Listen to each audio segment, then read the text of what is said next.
Parmi les 12, Simon-Pierre a une place à part, toujours en tête de liste, porte-parole des autres, Matthieu 19, 27.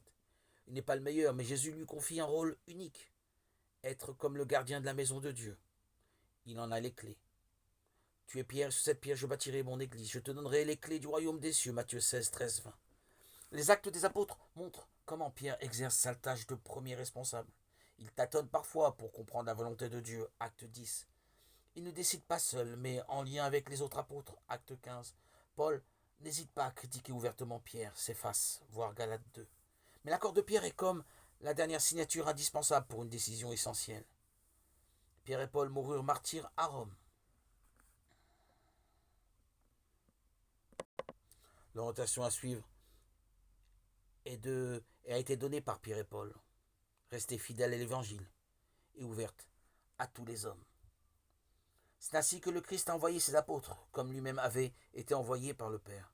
Puis par les apôtres eux-mêmes, il a fait participer à sa consécration, à sa mission, les différents témoins, génération après génération, pour coopérer dans l'accomplissement de la mission confiée par le Christ. Annoncer la bonne nouvelle.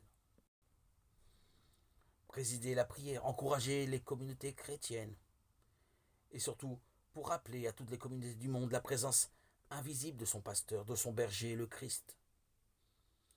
Nous sommes, chacun de nous, un signe visible du Seigneur Jésus.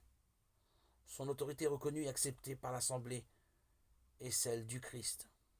Son ministère consiste à annoncer avec d'autres chrétiens la parole de Dieu, présider le repas du Seigneur, veiller avec d'autres chrétiens la vie de communauté, au nom du Christ et à la façon du Christ, voir Jean 10, 1, 18. La règle de l'autorité de chaque communauté doit être de servir, penser au bien de la communauté, ne jamais penser en termes de domination, Matthieu 20, 25, 28. Nous devons nous encourager nous-mêmes à prendre chacun d'entre nous notre part de responsabilité dans nos belles assemblées.